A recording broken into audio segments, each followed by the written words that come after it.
ಏನು ಕರ್ನಾಟಕ ರಾಜ್ಯದಲ್ಲಿ ನಡೀತಾ ಇರತಕ್ಕಂಥ 28 ಲೋಕಸಭೆಗಳಲ್ಲಿ 14 ವಿಧಾನಸಭಾ ಕ್ಷೇತ್ರಗಳ ಲೋಕಸಭಾ ಕ್ಷೇತ್ರಗಳ ಚುನಾವಣೆ ಮುಗಿದು ಉಳಿದಿರ್ತಕ್ಕಂಥ ಕಿತ್ತೂರು ಕರ್ನಾಟಕ, ಕಲ್ಯಾಣ ಕರ್ನಾಟಕ, ಉತ್ತರ ಕರ್ನಾಟಕದ 14 ಲೋಕಸಭಾ ಕ್ಷೇತ್ರಗಳು ಗೆಲ್ಲಬೇಕು ಅನ್ನೋ ಕಾರಣಕ್ಕೋಸ್ಕರ ನಮ್ಮ ಜಾತ್ಯತೀತ ಜನತಾದಳ ಪಕ್ಷ, ಭಾರತೀಯ ಜನತಾ ಪಕ್ಷದ ಮೈತ್ರಿ ಪಕ್ಷದ ಅಭ್ಯರ್ಥಿಗಳು ಏನಿದ್ದಾರೆ ಅವರ ಗೆಲುವಿಗೆ ನಮ್ಮ ಪಕ್ಷ ಯಾವ ರೀತಿ ನಾಯಕರುಗಳು, ಕಾರ್ಯಕರ್ತರು ಒಟ್ಟಾಗಿ ಕೆಲಸ ಮಾಡ್ತಾ ಇದ್ದಾರೆ, ಅದರಲ್ಲಿ ಏನು ಕುಂದುಕೊರತೆಗಳಿದ್ರೆ ಅದನ್ನು ನಿವಾರಣೆ ಮಾಡ್ತಕ್ಕಂಥದ್ದು, ಉಳಿದಿರ್ತಕ್ಕಂಥ 5-6 ದಿನಗಳಲ್ಲಿ 7ನೇ ತಾರೀಕಿನವರೆಗೆ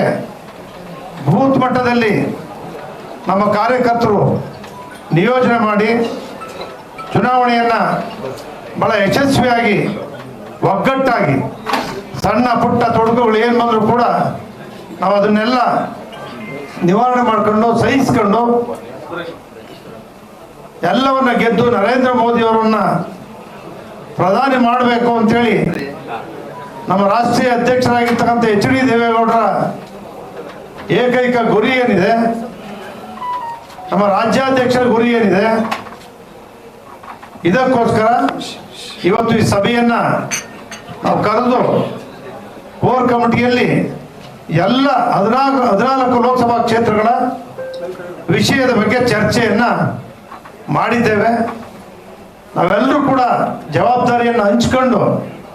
ಆಯಾ ಕ್ಷೇತ್ರದಲ್ಲಿ ಇದ್ದು ಮಾಡಬೇಕು ಅಂತಕ್ಕಂಥದ್ದಕ್ಕೆ ನಮ್ಮ ರಾಜ್ಯಾಧ್ಯಕ್ಷರು, ಭಾರತೀಯ ಜನತಾ ಪಕ್ಷದ ರಾಜ್ಯಾಧ್ಯಕ್ಷರಾಗಿರ್ತಕ್ಕಂಥ ವಿಜಯೇಂದ್ರ ಅವರು, ಅವ್ರ ಜೊತೆನೂ ಕೂಡ ಮುಕ್ತವಾಗಿ ಮಾತಾಡಿ ಮತ್ತೊಮ್ಮೆ ಮಧ್ಯಾಹ್ನದ ನಂತರ ಭಾರತೀಯ ಜನತಾ ಪಕ್ಷದ ಮುಖಂಡರ ಜೊತೆನೂ ಕೂಡ ಇವತ್ತೇನು ನಮ್ಮ ಕೋರ್ ಕಮಿಟಿಯಲ್ಲಿ ನಡೆದಿರ್ತಕ್ಕಂಥ ವಿಚಾರಗಳಿದ್ದಾವೆ ಅದನ್ನು ಚರ್ಚೆ ಮಾಡ್ತಕ್ಕಂಥ ವಿಚಾರವನ್ನು ಕೂಡ ಇವತ್ತು ಹಮ್ಮಿಕೊಂಡಿದ್ದೇವೆ. ಅದ್ರ ಜೊತೆಯಲ್ಲೇ ಇವತ್ತೇನು 14 ಲೋಕಸಭಾ ಕ್ಷೇತ್ರಗಳ ಗೆಲ್ತಕ್ಕಂಥ ಗುರಿಯ ಬಗ್ಗೆ ಬಹಳ ವಿಶದವಾಗಿ ಚರ್ಚೆ ನಡೆದಿದೆ, ತೀರ್ಮಾನ ಮಾಡಿದ್ದೇವೆ. ಅದ್ರ ಜೊತೆಯಲ್ಲೇ ಮೆಂಬರ್ಶಿಪ್ ಅನ್ನು ಕೂಡ ಮಾಡಬೇಕು ಅಂತಕ್ಕಂಥ ಸಬ್ಜೆಕ್ಟ್ ಕೂಡ ಇದೆ. ಅದಕ್ಕೆ ಮತ್ತೊಂದು ಸಭೆಯನ್ನು ಚುನಾವಣೆ ಮುಗಿದ ನಂತರ ಪ್ರತ್ಯೇಕವಾಗಿ ಕರೆದು ರಾಜ್ಯದಲ್ಲಿ ಮೆಂಬರ್ಶಿಪ್ ಅನ್ನು ನೋಂದಾಯಿಸ್ತಕ್ಕಂಥ ವಿಷಯನ ಕೂಡ ಮುಂದೂಡಿದ್ದೇವೆ.